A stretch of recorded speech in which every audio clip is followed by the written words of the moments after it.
GK मस्ती MS में आप लोगों का फिर एक बार स्वागत है। जो विश्व का भूगोल से रिलेटेड चर्चा चल रही थी, पहला टॉपिक हो गया था भूगोल, अर्थ एवं विषय क्षेत्र। आज दूसरा टॉपिक है सौर मंडल। तो इसमें आज लूसेंट और किरण बुक से एक्सप्लेन होगा, क्वेश्चन बाद में होंगे। तो पहले ब्रह्मांड के बारे में जान लेते हैं लूसेंट से। देखिए, अस्तित्वमान द्रव्य एवं ऊर्जा के सम्मिलित रूप को ब्रह्मांड कहते हैं। दूसरे शब्दों में सूक्ष्मतम अणुओं से लेकर महाकाय आकाश गंगाओं तक के सम्मिलित स्वरूप को ब्रह्मांड कहा जाता है। अस्तित्वमान द्रव्य एवं ऊर्जा के सम्मिलित रूप को ब्रह्मांड कहते हैं, या सूक्ष्मतम अणुओं से लेकर महाकाय आकाश गंगाओं तक के सम्मिलित स्वरूप को ब्रह्मांड कहा जाता है। ब्रह्मांड की उत्पत्ति से संबंधित प्रमुख सिद्धांत हैं, जैसे महाविस्फोट सिद्धांत, साम्यावस्था या सतत सृष्टि सिद्धांत, या स्थिर अवस्था संकल्पना सिद्धांत, दोलन सिद्धांत, स्फीत सिद्धांत, महाविस्फोट सिद्धांत। देखिए, जो पहला सिद्धांत महाविस्फोट सिद्धांत है, जिसको बिग बैंग थ्योरी भी कहते हैं, ये एब जॉर्ज लेमेंतेयर ने इसके प्रवर्तक हैं। एब जॉर्ज लेमेंतेयर। साम्यावस्था या सतत सृष्टि सिद्धांत या स्थिर अवस्था संकल्पना जो दूसरी थ्योरी है, स्टडी स्टेट थ्योरी, इसके प्रवर्तक हैं थॉमस गोल्ड एवं हरमन बॉडी। थॉमस गोल्ड एवं हरमन बॉडी। दोलन सिद्धांत जो है, ये डॉक्टर एलन संडेजा, इन्होंने दिया था दोलन सिद्धांत। चौथा जो सिद्धांत है स्फीत सिद्धांत, ये एलन गुथ ने दिया था, एलन गुथ ने। देखिए, ब्रह्मांड की उत्पत्ति के संबंध में महाविस्फोट सिद्धांत सर्वाधिक मान्य सिद्धांत है। इसका प्रतिपादन बेल्जियम के खगोल वैज्ञानिक एवं पादरी जो थे एब जॉर्ज लेमेंतेयर ने किया था। कहाँ के थे? बेल्जियम के। बाद में रॉबर्ट बेगोनेर ने इस सिद्धांत की व्याख्या की। रॉबर्ट बेगोनेर ने। महाविस्फोट सिद्धांत के अनुसार आरंभ में वे सभी पदार्थ जिनसे ब्रह्मांड बना है अति छोटे गोलक यानी एकाकी परिमाण के रूप में एक ही स्थान पर स्थित थे, जिनका आयतन अत्यधिक सूक्ष्म एवं तापमान तथा घनत्व अनंत था। आयतन अत्यधिक सूक्ष्म और तापमान एवं घनत्व अनंत था। और महाविस्फोट सिद्धांत क्या कहता है? महाविस्फोट सिद्धांत दूसरा बात यह बताता है कि अत्यधिक संकेंद्रण के कारण बिंदु का आकस्मिक विस्फोट हुआ, जिसे महाविस्फोट ब्रह्मांडीय विस्फोट कहा गया। इस अचानक विस्फोट से पदार्थों का बिखराव हुआ, जिससे सामान्य पदार्थ निर्मित हुए। इसके अलगाव के कारण काले पदार्थ बने, जिनके समूहन से अनेक ब्रह्मांडी पिंडों का सृजन हुआ। वैज्ञानिकों का विश्वास है कि महाविस्फोट यानी बिग बैंग की घटना आज से 13.7 अरब वर्ष पहले हुई थी। 13.7 अरब वर्ष पहले हुई थी। महाविस्फोट के लगभग 10.5 अरब वर्ष बाद 10.5 अरब वर्ष बाद यानी आज से 4.5 अरब वर्ष पूर्व सौर मंडल का विकास हुआ। जब ये बिग बैंग हुआ, महाविस्फोट हुआ, इसके 10.5 अरब वर्ष बाद या आज से 4.5 अरब वर्ष पहले सौर मंडल का विकास हुआ, जिसमें ग्रहों तथा उपग्रहों का निर्माण हुआ। इस प्रकार बिग बैंग परिघटना से ब्रह्मांड की उत्पत्ति हुई और तभी से उसमें निरंतर विस्तार जारी है। इसके साक्ष्य के रूप में आकाश गंगाओं के बीच बढ़ती दूरी का साक्ष्य दिया जाता है। नासा ने 2001 ईस्वी में मैप यानी माइक्रोवेव एनिसोट्रॉफी प्रोब नामक अनुसंधान में इसकी पुष्टि की। मैप का फुल फॉर्म होता है माइक्रोवेव एनिसोट्रॉफी प्रोब। तो नासा ने इसकी पुष्टि की कि आकाश गंगाओं के बीच बढ़ती दूरी का साक्ष्य दिया। ब्रह्मांड के निरंतर विस्तारण के साक्ष्य जुटाने में एडविन हब्बल का योगदान उल्लेखनीय है। एडविन हब्बल ब्रह्मांड के निरंतर विस्तारण के साक्ष्य के रूप में अंतरिक्ष में सूक्ष्म तरंगों की उपस्थिति का पता चलना, अंतरिक्ष में रेडशिफ्ट परिघटना का अवलोकन तथा आधुनिक अध्ययनों में सुपरनोवा का अंतरिक्ष में विस्फोट होना भी ब्रह्मांड के विस्तार के साक्ष्य के रूप में माना जा रहा है। ब्रह्मांड के रहस्यों को जानने के लिए 30 मार्च 2010 ईस्वी को European centre for nuclear research यानी CERN ने जिनेवा में पृथ्वी की सतह से 50 से 175 मीटर नीचे 27.36 किलोमीटर लंबे सुरंग में लार्ज हैड्रन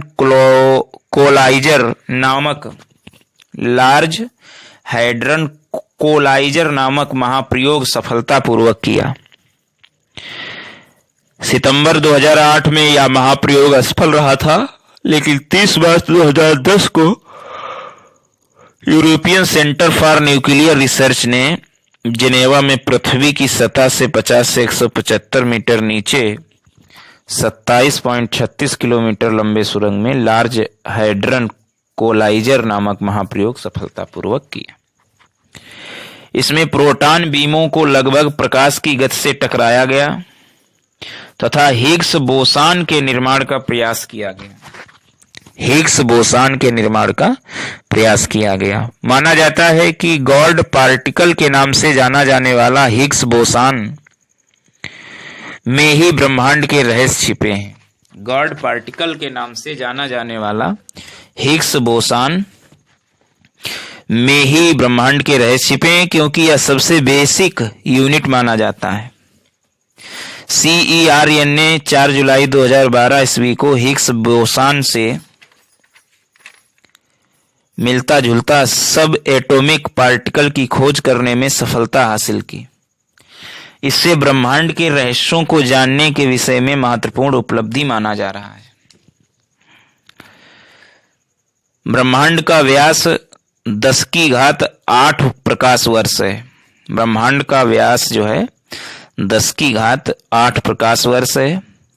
ब्रह्मांड में अनुमानतः 100 अरब मंदाकिनी यानी गैलेक्सी हैं, 100 अरब, और प्रत्येक मंदाकिनी में अनुमानतः 100 अरब तारे हैं। ब्रह्मांड में 100 अरब मंदाकिनी है और प्रत्येक मंदाकिनी में अनुमानतः 100 अरब तारे हैं। मंदाकिनी क्या होती है? देखिए, मंदाकिनी तारों का ऐसा समूह जो धुंधला सा दिखाई पड़ता है तथा जो तारा निर्माण प्रक्रिया की शुरुआत का गैस पुंज है। मंदाकिनी वही कहलाता है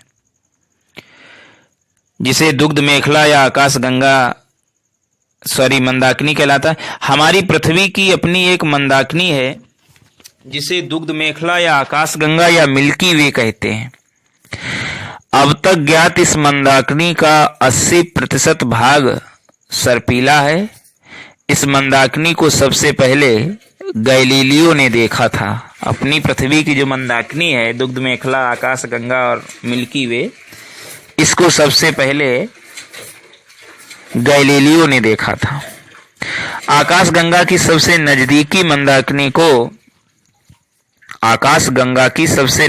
जो मंदाकिनी है उसको देवयानी यानी एंड्रोमेडा नाम दिया गया।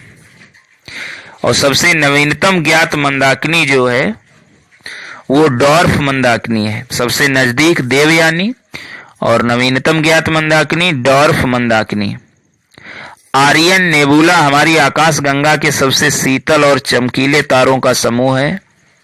आर्यन नेबुला तारों के बारे में विस्तृत जानकारी के लिए भौतिक का अध्याय ब्रह्मांड भी अच्छी तरीके से देख सकते हो, तो इसमें अच्छी जानकारी मिलेगी। अब कुछ नोट हैं, जैसे लिखा है कि नासा द्वारा 30 जून 2001 को डेविड विल्किंसन के नेतृत्व में बिग बैंग की पुष्टि हेतु मैप परियोजना यानी माइक्रोवेव एनिसोट्रॉपी प्रोब का शुभारंभ किया गया। मैप एक खोजी उपग्रह है। ये जो माइक्रोवेव एनिसोट्रॉपी प्रोब जो है मैप, ये एक खोजी उपग्रह है। इससे प्राप्त चित्रों से बिग बैंग की पुष्टि होती है। 11 फरवरी 2013 ईस्वी को इस आधार पर नासा ने ब्रह्मांड की आयु 13.7 अरब वर्ष निर्धारित करने की घोषणा की। डेविड विल्किंसन की सितंबर 2002 ईस्वी के निधन के पश्चात उनके सम्मान में मैप उपग्रह का नाम 11 फरवरी 2003 को डब्ल्यू मैप रखा गया, यानी विल्किंसन माइक्रोवेव एनिसोट्रॉपी प्रोब रखा गया। और नोट है, ब्रिटिश वैज्ञानिक हिग्स ने 1964 ईस्वी में कॉस्मोलॉजी समझने हेतु गॉड पार्टिकल परमाणुविक अवधारणा को पेश किया, जो भारतीय वैज्ञानिक सत्येंद्रनाथ बोस के बोसन थ्योरी पर आधारित थी। तो ये तो लूसेंट से हुआ ब्रह्मांड। अब थोड़ा देख लेते हैं किरण बुक से ब्रह्मांड। देखिए, ब्रह्मांड की प्रकृति एवं उत्पत्ति से संबंधित विज्ञान कॉस्मोलॉजी कहलाता है। पृथ्वी इस ब्रह्मांड का एक नगण्य भाग है। प्रारंभ में ऐसा माना जाता था कि पृथ्वी ब्रह्मांड के केंद्र में स्थित है, और इस सिद्धांत का प्रतिपादन, मतलब ये मानने वाले लोग थे, 140 ईस्वी में टालमी ने बताया था। 140 ईस्वी में टालमी ने बताया था कि पृथ्वी ब्रह्मांड के केंद्र में स्थित है। परंतु केपलर ने बताया कि सूर्य सौरमंडल का केंद्र है, पृथ्वी नहीं। 1805 ईस्वी में हर्सेल नाम के विद्वान ने कहा कि सौर मंडल आकाश गंगा का एक भाग है। जबकि 1925 ईस्वी में हबल एक विद्वान हुए, हबल साहब ने बताया कि ब्रह्मांड में लाखों की संख्या में आकाश गंगा पाए जाते हैं। एडविन पी हबल ने यह जानकारी दी कि दृश्य पथ में आने वाले ब्रह्मांड का व्यास 250 करोड़ प्रकाश वर्ष है। दृश्य पथ में आने वाले ब्रह्मांड का व्यास 250 करोड़ प्रकाश वर्ष है, एडविन पी हबल ने बताया। ब्रह्मांड की उत्पत्ति से संबंधित सिद्धांतों में डॉपलर प्रभाव एवं रेड शिफ्ट प्रमुख है। डॉपलर प्रभाव और रेड शिफ्ट प्रमुख है। बिग बैंग सिद्धांत जो लूसेंट में हमने बताया, बिग बैंग सिद्धांत की उत्पत्ति के संबंध में सर्वाधिक मान्य सिद्धांत है। बिग बैंग सिद्धांत का प्रतिपादन बेल्जियम के खगोल वैज्ञानिक एवं पादरी एबजार्ज लेमेंतेर ने 1960 से 70 ईस्वी में किया था। बेल्जियम के खगोल वैज्ञानिक और पादरी एबजार्ज लेमेंतेर ने 1960-70 में किया था। बिग बैंग थ्योरी ब्रह्मांड की उत्पत्ति की व्याख्या करने वाला यह नवीनतम सिद्धांत है, जिसे फायरवर्क्स थ्योरी के नाम से भी जाना जाता है। फायरवर्क्स थ्योरी, इस सिद्धांत के अनुसार, यानी बिग बैंग थ्योरी या विस्फोटक सिद्धांत के अनुसार, लगभग 15 अरब वर्ष पूर्व कॉस्मिक पदार्थ एक अत्यधिक संपीड़ित पिंड के रूप में मौजूद थे तथा इस संपीड़ित पिंड का तापमान एवं दबाव काफी अधिक था। इस संपीड़ित पिंड में तीव्र विस्फोट हुआ एवं इसके टुकड़े आकाशीय पिंड में परिवर्तित हो गए एवं ये विखंडित टुकड़े अभी भी हजारों किलोमीटर प्रति सेकंड की गति से गतिशील हैं। जैसे कि सभी विस्फोटों में होता है, सर्वाधिक दूर के टुकड़े सर्वाधिक तीव्र गति से गतिशील हैं। अगला है अंतरिक्ष की मापक इकाइयां। पहली मापक इकाई है प्रकाश वर्ष। देखिए निर्वात में 3 × 10⁵ किलोमीटर प्रति सेकंड की गति से प्रकाश द्वारा एक वर्ष में तय की गई दूरी को प्रकाश वर्ष कहते हैं। निर्वात में 3 × 10⁵ किलोमीटर प्रति सेकंड, तो उसे निर्वात कहते हैं। एक प्रकाश वर्ष बराबर 5.88 × 10⁶ मील होती है। 5.88 × 10⁶ मील होती है। अच्छा, ये तो प्रकाश वर्ष हो गया। अच्छा, अंतरिक्ष इकाई। अंतरिक्ष यानी AU जो होती है अंतरिक्ष इकाई, सूर्य एवं पृथ्वी के बीच की औसत दूरी जो है उसी को अंतरिक्ष इकाई कहते हैं। और कितनी है औसत दूरी? IAO कितनी है? 1.49 × 10⁸ किलोमीटर। सूर्य और पृथ्वी के बीच की औसत दूरी उसी को अंतरिक्ष इकाई कहते हैं, 1.49 × 10⁸ किलोमीटर। अच्छा, पारसेक क्या होता है? पारसेक या दूरी का एक मात्रक है पारसेक। एक पारसेक में 3.26 प्रकाश वर्ष होते हैं। एक पारसेक में 3.26 प्रकाश वर्ष होते हैं। अगला मापक इकाई है कास्मिक वर्ष। कास्मिक वर्ष सूर्य के परिक्रमण की अवधि को कास्मिक वर्ष कहा जाता है। सूर्य के परिक्रमण की अवधि को। एक कास्मिक वर्ष जो है 250 मिलियन वर्ष का होता है। 250 मिलियन वर्ष का। सूर्य की पृथ्वी से दूरी 14.98 करोड़ किलोमीटर है। 14.98 करोड़ किलोमीटर है। सूर्य के प्रकाश को पृथ्वी तक पहुंचने में 8 मिनट 20 सेकेंड अर्थात 500 सेकेंड का समय लगता है। 8 मिनट 20 सेकेंड यानी 500 सेकेंड का समय। चंद्रमा की पृथ्वी से दूरी, चंद्रमा से पृथ्वी की दूरी 3,84,365 किलोमीटर। 3,84,365 किलोमीटर। अच्छा, प्रोक्सिमा सेंचुरी पृथ्वी से दूरी, प्रोक्सिमा सेंचुरी की पृथ्वी से दूरी 4.3 प्रकाश वर्ष है। प्रोक्सिमा सेंचुरी की पृथ्वी से दूरी 4.3 प्रकाश वर्ष है। आकाशगंगा को सबसे पहले गैलीलियो ने देखा था। लगभग 24 आकाशगंगाओं के झुंड में, जिसे लोकल ग्रुप के नाम से जाना जाता है, एरावत पथ एवं एंड्रोमेडा 2 बृहत आकाशगंगाएं हैं। एरावत पथ एवं एंड्रोमेडा 2 बृहत आकाशगंगाएं हैं। अगला पॉइंट है आकाशीय पिंड। देखिए आकाशीय पिंड जो है, पहला आकाशीय पिंड है आकाशगंगा या मंदाकिनी, इंग्लिश में इसे गैलेक्सी कहते हैं। देखिए आकाशगंगा तारों का एक विशाल पुंज होता है जिसमें लगभग 1 लाख मिलियन यानी 10⁻11 तारे पाए जाते हैं। ब्रह्मांड में आकाशगंगाओं की कुल संख्या लगभग 10,000 मिलियन है। 10⁻10 है। 10,000 मिलियन आकाशगंगाएं हैं। तारों के अतिरिक्त आकाशगंगा को 3 प्रकारों में विभाजित किया जा सकता है। सर्पाकार आकाशगंगाएं, दीर्घवृत्तीय आकाशगंगाएं और अनियमिताकार आकाशगंगाएं।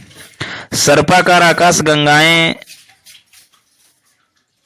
गंगाओं के केंद्र में तारों का अधिक जमाव पाया जाता है तथा प्राचीन तारे केंद्र के निकट पाए जाते हैं। एंड्रोमेडा एवं हमारी आकाशगंगा अर्थात एरावत पथ या मिल्की वे या आकाशगंगा, ये कैसी है? सर्पिलाकार। एंड्रोमेडा तथा हमारी आकाशगंगा अर्थात एरावत पथ यानी मिल्की वे सर्पाकार आकाशगंगा के उदाहरण है। दीर्घवृत्तीय आकाशगंगाएं। देखिए ब्रह्मांड की अधिकांश लगभग 2/3 आकाशगंगाएं दीर्घवृत्तीय आकाशगंगाएं हैं जिनका निर्माण काफी प्राचीन तारों से हुआ है। अनियमिताकार आकाशगंगाएं। देखिए ये अनियमिताकार आकाशगंगाएं तीसरा जो प्रकार है ये मुख्यतः नवीन तारों द्वारा निर्मित है। कुल आकाश गंगाओं का 10वां भाग इसी प्रकार का है। पृथ्वी ऐरावत पथ नामक आकाश गंगा का एक भाग है। हमारी आकाश गंगा ऐरावत पथ की 2 निकटतम आकाश गंगाएं बृहत मैगलेनिक मेघ एवं लघु मैगलेनिक मेघ हैं। बृहत मैगलेनिक मेघ एवं लघु मैगलेनिक मेघ हैं। आकाश गंगा को सबसे पहले गैलीलियो ने देखा था, ये तो हमने बताया ही था। अच्छा, जो 24 आकाश गंगाओं के झुंड में जिसे लोकल ग्रुप के नाम से जाना जाता है, ऐरावत पथ एवं एंड्रोमेडा 2 बृहत आकाश गंगाएं हैं। लोकल ग्रुप उसे कहते हैं 24 आकाशों के झुंड में। अगला है Ursa Minor system. Ursa Minor system, Sculptor system, डक्रो सिस्टम आदि आकाश गंगाओं के कुछ अन्य उदाहरण हैं। ये और भी नाम है, Ursa Minor system, Sculptor system, डक्रो सिस्टम। अगली हेडिंग है तारामंडल। देखिए कॉन्स्टेलेशन, कॉन्स्टेलेशन तारामंडल। तारामंडल तारों के समूह हैं। प्रत्येक तारामंडल की विशिष्ट आकृति होती है जिसके आधार पर प्राचीन काल में इनका नामकरण किया गया था।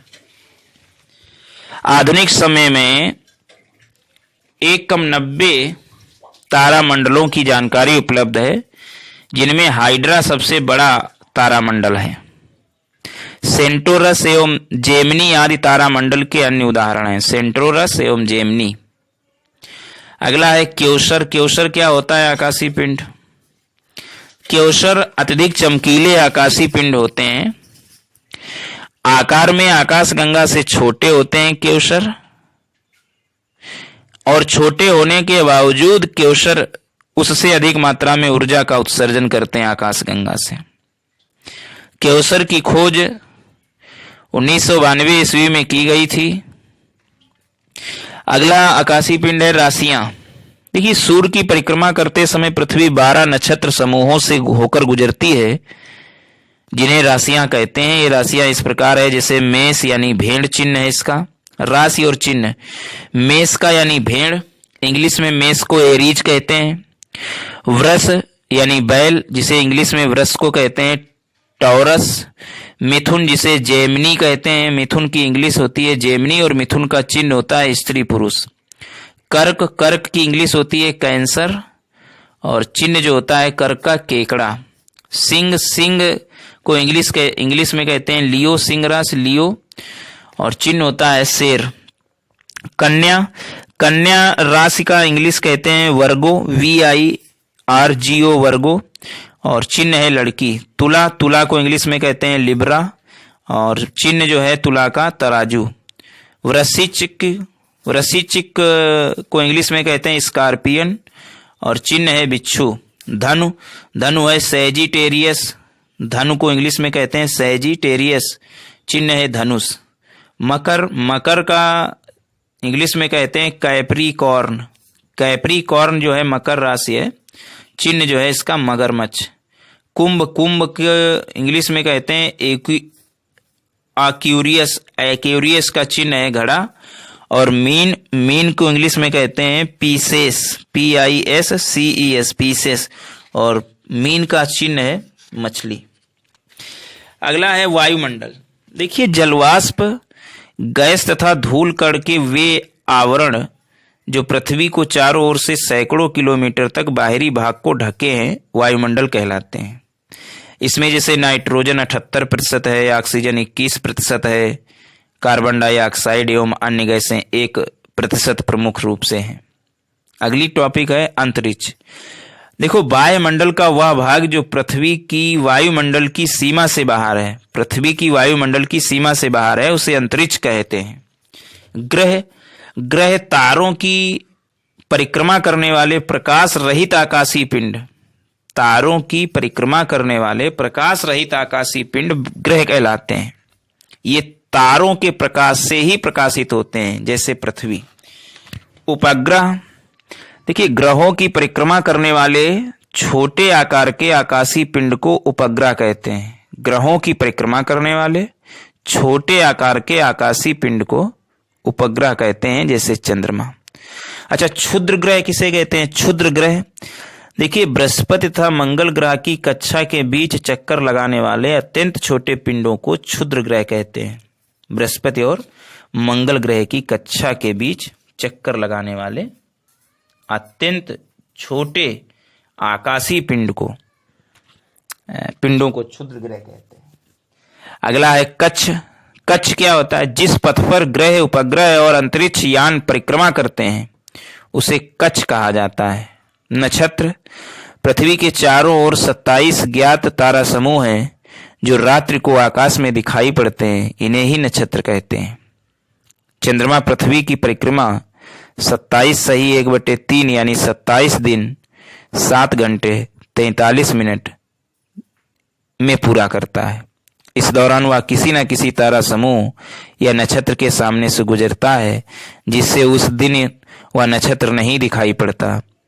पृथ्वी प्रत्येक नक्षत्र को 14 दिन में पार कर लेती है, इसीलिए नक्षत्रों की अवधि 14 दिन ही होती है।